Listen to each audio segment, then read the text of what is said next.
ada masukan tuh. Ada masukan soal ada wastafel dong di depan. Ya, Cuman betul. kita nggak tahu tuh etisnya kalau di mall gimana tuh. Betul. Apakah mau disamain sama pasar nih? Nah, terus tadi pertanyaan ada sterilizer juga. Betul. Nah, nih. Halo. Ini dengan Jacqueline. Yes, I'm Jacqueline. Oke, ini ya Jacqueline. Jadi kita dari tadi udah muter.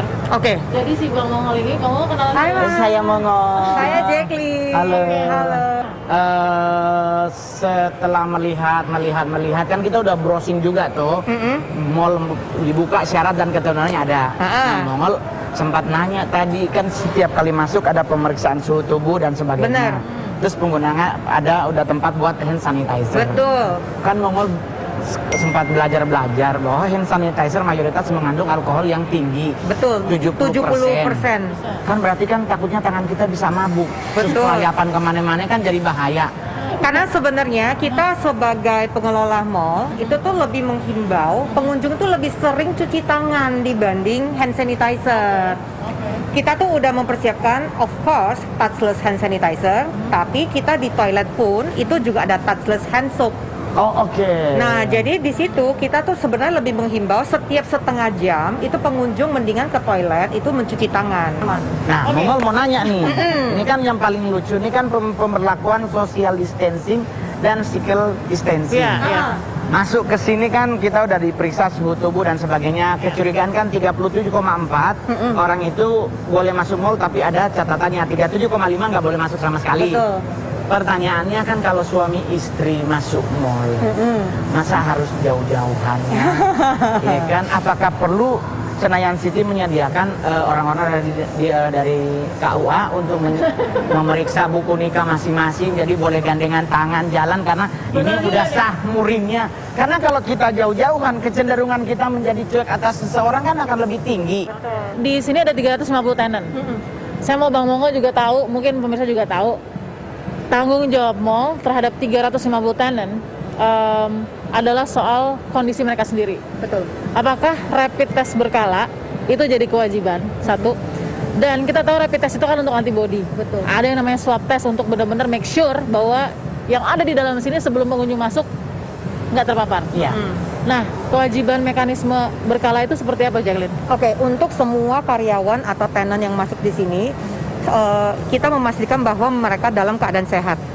Oke, habis itu mereka apakah ada kayak pertanyaan kepada mereka ada yang udah berkunjung kemana aja atau misal setidaknya 14 hari ke belakang, random. Tapi kita kasih checklist ke mereka harus mengisi, semua karyawan harus diisi. Kita juga menghimbau sesuai dengan surat edaran dari Pergub, mereka melakukan rapid test apa enggak.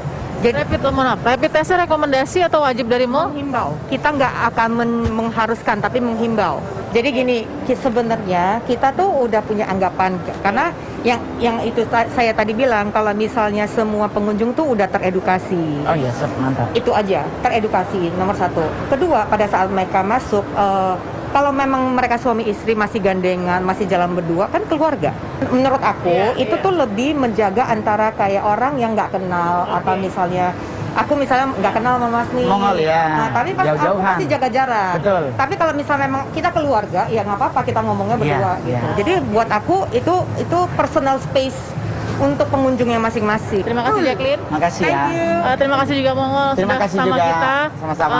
Ini pengalaman pertama Bang Mongol ya Iya, setelah saya baru pertama kali masuk. 3 bulan nih di rumah. Tapi mohon maaf buat pemirsa di rumah, saya masuk mall tidak langsung ke toko-toko, saya ke bioskop.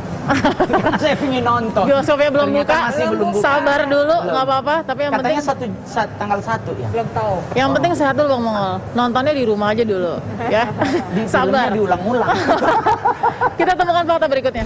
Saya sudah ada di salah satu pusat perbelanjaan di sebuah mall di daerah Jakarta Barat, dan kita mau lihat bagaimana kesiapan protokol kesehatan yang dijalankan oleh pusat perbelanjaan ini seperti apa. Kita masuk ke dalam.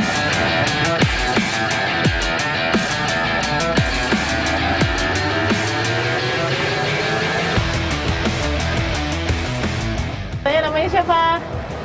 Pengunjung mall hari ini loh. Ini nggak ada namanya. Namanya siapa? Ashley. Ashley. Oke, baru pertama kali ke mall atau sudah berapa kali ke mall?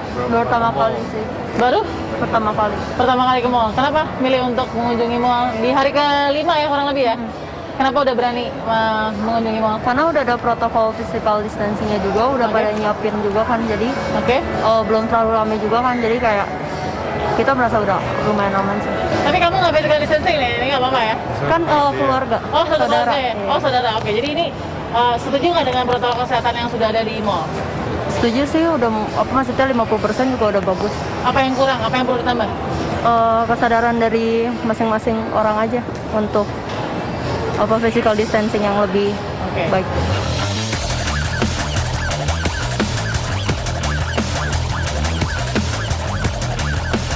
Halo Mbak, namanya siapa? Saya Yosi. Siapa? Yosi. Yosi, oke udah biasa beli produk kecantikan?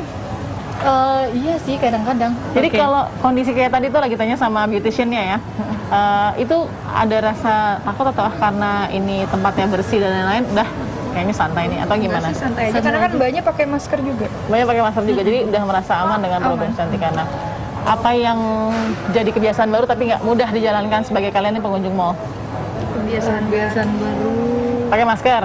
Iya, tapi lebih sering sih karena Sering kita sih, kan emang udah biasa. di luar, jadi lebih sering pakai masker sebenarnya. Sering pakai masker, cuman Cuma kalau sekarang lebih harus rajin pakai sanitasi ya. hand sanitizer-nya. masuk tempat.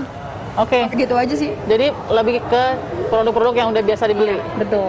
Pengunjung mall yang butuh untuk cari produk kecantikan tapi nggak bisa pakai tester dan memilih untuk menggunakan produk yang sama supaya nggak harus testing lagi atau mencoba di area-area yang rentan untuk penyebaran COVID-19. Kita lihat lagi fakta yang lain. Oke, saya sudah bersama dengan asisten marketing communication-nya dari Central Park ya. Dan Nelson Mall. Oke, ada Mbak Amanda di sini. Mbak Ya. Amanda, kita mau tahu nih, ini hari ke-5 dibuka ya? Iya. Oke, kok bisa buka? Gimana tuh? Cara kebut semalamnya gimana? Wah, kebut-kebutan lah ya. Jadi Kebut-kebutan, kita memang dengan setelah diinfo dari pemerintah bahwa kita bisa buka tanggal 15, Ya. itu kita langsung memang research-nya maksudnya oke, kita harus mempersiapkan ini itu memang sudah lama, Oke. tapi tentunya mulai dari instalasi segala macam itu kita gerak cepat sekali. Biasanya di hari-hari biasa itu berapa pengunjungnya, Mbak Amanda? Saat ini kan kita kan dari pemerintah itu memberikan peraturan 50% ya. Ya. 50%, kita di 25%-an. Buat Mbak Amanda, ini kan supaya clear, supaya semua pengunjung juga nanti kalau berkunjung sudah tahu harus tahu tata tertib dan aturannya. Karena mau sudah fasilitasi. Nah, kalau sampai ada dilematis nih antara peraturan dari Pemprov misalnya ataupun nanti dari pada wakil rakyat, yang pasti kan menyorot sekali ya, karena nggak mau ada klaster baru tentunya. Wah, ini anak sama lansia dilarang untuk masuk ke mall. Itu gimana tuh, Mbak? Siapa yang mau diikuti? Oleh pihak mall? Pasti kita harus menjaga keseimbangan dua-duanya ya. Maksudnya pertama kita melihat peraturan pemerintah dulu. Oke. Kita selalu mengacu ke situ. Kalau misalnya memang pemerintah bilang nggak boleh, kita pasti akan turuti. Tapi tadi satu SOP atau standar operating prosedur yang sudah disiapkan mall, jika ada yang terpapar, kita berdoa tidak, tapi jika ada yang terpapar, maka sudah ada ruang isolasi Benar. yang disiapkan sementara sebelum nanti dilarikan ke Benar. rumah sakit. Iya. Nah, untuk mengantisipasi itu tidak terpapar yang lainnya, ini sampai kita tarik sampai garis ekstrimnya ya Mbak Amanda. Katakan ada satu yang positif dan sudah kemana-mana, ada nggak kemudian kebijakan untuk menutup dulu nih sehari ini untuk mensterilisasi atau seperti apa? Kita ada tim ininya sih, memang ada tim gugus tugas. Oke. Yang mereka juga udah punya prosedurnya, apa yang harus dilakukan. Betul ya? Jadi memang kita setiap hari ada disinfektan, ada sterilisasi. Jadi kita memastikan sampai ya sudah semua pengunjung yang masuk itu udah dikontrol. Ya. Tapi setelah itu pun ada tindakan prevention dari cleaning dan sebagainya gitu. Oke, Mbak Mani terima kasih ya. Kita lihat nanti bagaimana normal baru ini yang pasti terus butuh adaptasi ya dan inovasi dari tentunya pihak mall juga. Ini kan sebagai magnet hiburannya orang, tapi tetap harus yang nomor satu adalah protokol kesehatan. Terima kasih, mudah-mudahan bisa jadi balik normal baru dengan keamanan kesehatan sebagai yang utama. Dibicarakan dan ramai juga di media sosial yang kita lihat bayangan bahwa pusat perbelanjaan akan ramai dan penuh dengan masyarakat yang rindu akan aktivitas perbelanjaan. Namun fakta yang temukan di lapangan, baik dari pusat perbelanjaan kelas paling bawah hingga kelas paling atas, masing-masing memiliki tantangan berbeda-beda. Tidak semua bisa dipastikan bahwa roda perekonomian kembali seperti sedia kala dan normal begitu. Banyak dari mereka yang juga terancam untuk gulung tikar karena mekanisme belum kembali seperti normal.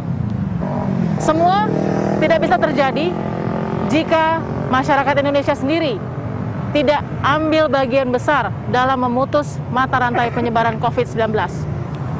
Saksikan terus Fakta setiap hari Senin pukul 21 waktu Indonesia Barat. Bersama saya, Balkis Manisa.